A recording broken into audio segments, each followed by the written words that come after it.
Welcome back, everybody. Today we're going to be doing a Denver Broncos 7-round mock draft. They are currently going to be playing the Patriots in the conference championship with Jarrett Stidham at the helm. Um, Pro Football Focus has them picking at 31 for now, so that's what we're going to roll with until we see what happens with that game. Interesting draft with this team because they're a team that doesn't have a ton of holes, not a ton of glaring needs. So some of the picks may seem interesting. They may not seem like the smartest picks. Maybe a lot of just best player available, because they're not. They're just like I said. They're not glaring with needs, not glaring with positional needs. Um, Nonetheless, let's get into it. Picking 31st overall, losing in the Super Bowl in this situation.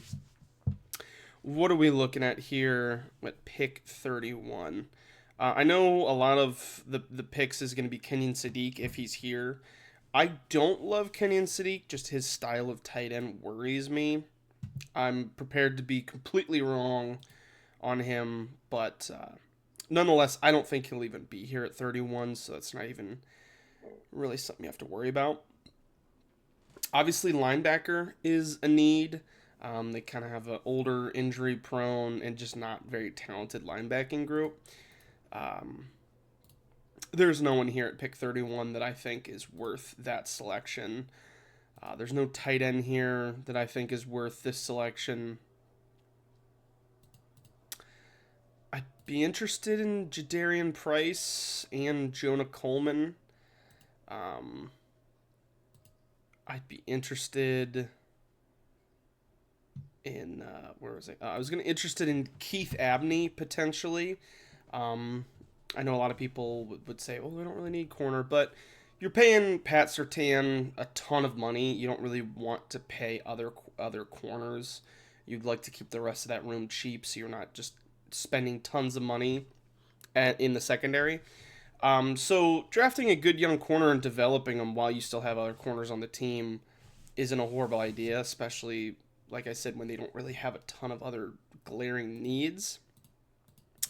I could see receiver Elijah Surratt makes a lot of sense to me. I really like Skylar Bell. I like Zachariah Branch.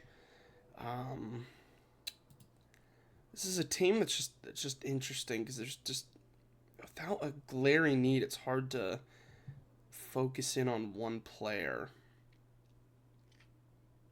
I think Jadarian Price could be interesting. I like him and Jonah Coleman pretty close to the same. I think with Jadarian Price, he's obviously, I think, going to go pretty high. He had the opportunity to go back to Notre Dame to be that star guy, to make good NIL money. And I'm assuming he got some pretty good feedback from the league in his evaluation that he's going to go pretty high. So I would not be shocked at all if this is the selection. J.K. Dobbins is, I believe, a free agent and injury prone. And I think Harvey is more of a 1B or a 2. And I think Jadarian Price brings that athleticism and his yards after contact ability to kind of be your 1A. And when your roster's that good, you can pick luxury picks. You're in a spot to. So why not go get a dynamic running back that maybe unlocks another gear in that offense? Here at pick 63, I wouldn't hate defensive interior. Skylar Gill Howard is interesting. I don't know much about Ahmad Moten Sr. I could see Surratt would make a lot of sense to me. Claire here would make a lot of sense. They need tight end. I don't think they have a single tight end on their roster. Like, not one. Julian Neal could be interesting. He's a really big, thick, sturdy corner. I think it's Claire, though. I think at pick 63, you get him back into the second round. I know it's sort of a deep tight end class, but I think Claire is kind of a step above some of the rest of these guys. So I think that's the pick there. Next to pick 95. Malachi Fields, Jayshon Barham, a little bit of juice off the edge. I think Xavier Scott's going back to school. Genesis Smith interesting. Skylar Gill-Howard here could make some sense. You could double dip at tight end, kind of do what the Packers did. Marlon Klein would be, or Eli Raridan, Tanner Koziel. What do the receivers look like? It's just a big drop off after guys like Burks and I don't love Brazel. After guys like Burks and Surratt and Cooper, it's kind of a bit of a drop off in my eyes to this group of guys where there's really not amazing talent and it's not a positional need, so it's hard to get me to want to pick that. Isaiah World could be interesting, kind of a developmental offensive lineman. Kalen Rutledge is interesting here. It's a little early for Pat Coogan. I think you can get him a bit later. Brian Parker is also interesting here. I think he's at the Shrine Bowl right now. J.C. Davis, Austin Barber, Max Ianaker. I don't know how to say his name, but I watched him against Texas Tech. He didn't do a horrible job, quite frankly. What was his PFF rankings against Texas Tech? Not horrible. Not horrible. That's a tough ask to go against those two pass rushers. I'm leaning just double dipping at tight end. Don't love some of these other players. Skylar Gill-Howard is interesting. You can never have too many young defensive linemen. It's a position that can get pretty expensive, and you need bodies, you need rotation pieces. I think he'd be higher in talks if he didn't get injured this year. I think he was kind of reestablishing himself as a top 100, pushing top 50 player.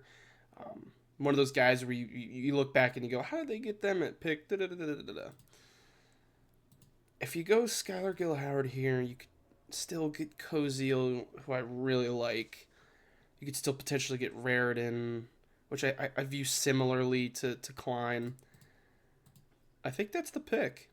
I think Skylar Gill-Howard is the pick. I think you're just getting an injury discount on a really good player. Marlon Klein is still here. Okay, Klein is still here. Koziel's still here. Could you wait again if there's another player? Because at this point with tight end 2, I'd be happy with Klein. I'd be happy with Raridan. I'd be happy with Koziel. Getting any of those 3 as your second tight end. Genesis Smith, Malik Muhammad, J.C. Davis. I know he played tackle in college, but I think he projects as a guard and a pretty good guard.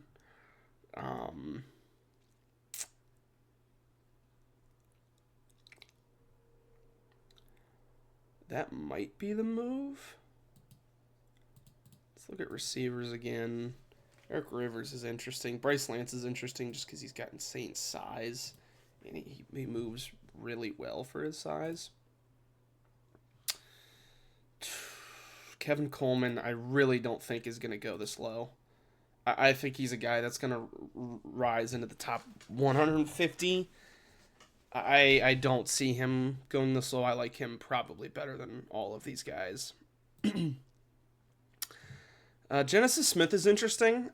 He had an interesting tackling year, which I did not know until just now. That's kind of brutal, but really good in coverage, good instincts.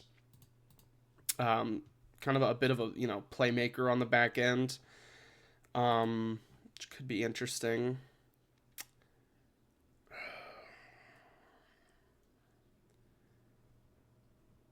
I think J.C. Davis. I just like the player. I think I like him better than any of these guys here, and I think that's the pick.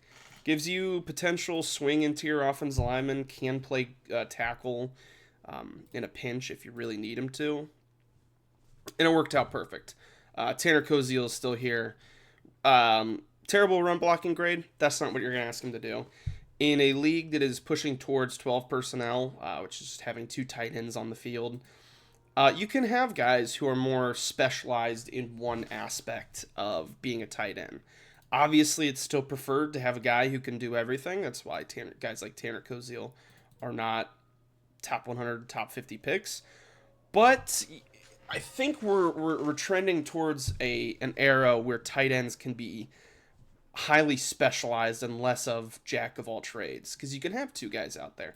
You can pair him with a Darnell Washington type, who is a capable receiver but more known for his physical ability to block defensive ends in the running and the pass game, where you might not ask Koziel to do that. He's more of a jump ball getter. I mean, you see 74%, damn near three-fourths of his contested catches he's getting. He's not dropping the ball. You pair him with a tight end like Claire, who can block. He's not the best blocker, but he's certainly more well-rounded. And you might have yourself a dynamic 12 personnel package. I'm absolutely happy with getting Koziel at pick 131. Here at pick 169, Kevin Coleman's still here. I think you could look to add a little bit to that receiver room. I know Marvin Mims, Troy Franklin, both on the smaller side. Kevin Coleman isn't small, but he's pretty average. Got Pat Bryant, but I got to imagine Mims is coming up on a payday. I got to imagine. I think Troy Franklin is going into year 3, so you've got decisions coming up on him soon. It can't hurt to get a young, solid receiver in there that may, help you not pay for a guy later on. I don't hate going quarterback at some point.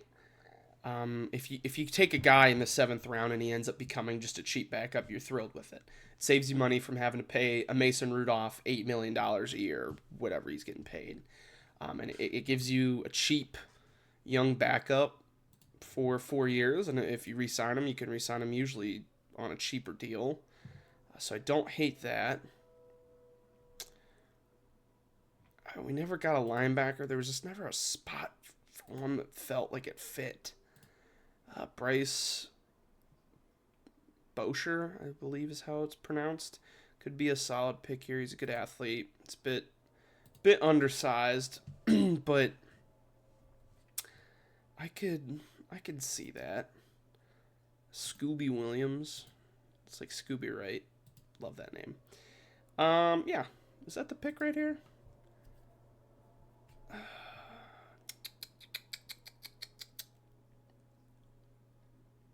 Yeah, that's the pick right here. Yep. All these quarterbacks are still here, so let's go get a secondary piece. It's one of those spots where it's this late in the draft, it just can't hurt to add another body down back there. Turns into a practice squad guy, turns into an end of bench guy, then you're absolutely thrilled. If he doesn't turn into anything, then so what? It's a 7th round pick, and you're just kind of taking flyers on a guy that could maybe cheapen up a room just a tad. Austin Brown, yikes, that's brutal. I don't know much about any of these guys, and when I say much, I mean anything. So we're just gonna take a look at some of their PFF grades, and just see who might fit. Man, no wonder these guys are all down here. Here we go. Why are you down here? You had a good year. What are you, slow and fat? That was mean. I shouldn't say that. He's got versatility as far as where you can line up. Deep safety, box safety, a little bit of slot corner time. That's our pick. There you go. Jalen Husky from Maryland. And now we get our pick of the quarterbacks. This one's pretty easy for me for the guys who are left. It's Ethan Kaliak-Manis. He had a good year with Ian Strong. He's got pretty decent size. I like him better than all of these guys. Jake Retzloff is interesting, but there it is. If you get a cheap backup out of him, you're pretty pumped. If not, oh well, it's a 7th round pick. Who really gives a shit? I don't. So, this is the final results from this draft. PFF hates me. But if you're the Broncos, you need good players. You don't have glaring needs other than tight end. But there's no glaring needs, so you just kind of go BPA, kind of go players that you like. And if you walk around out with Jadarian Price, Claire and Koziel as your tight ends, Skylar Gill-Howard, who if healthy could have been a top 50 pick, J.C. Davis, Coleman. I would be thrilled if I were the Broncos with this draft. Um, Let me know what you guys think. If there's any picks you would have made differently, any players you just think really fit with the Broncos.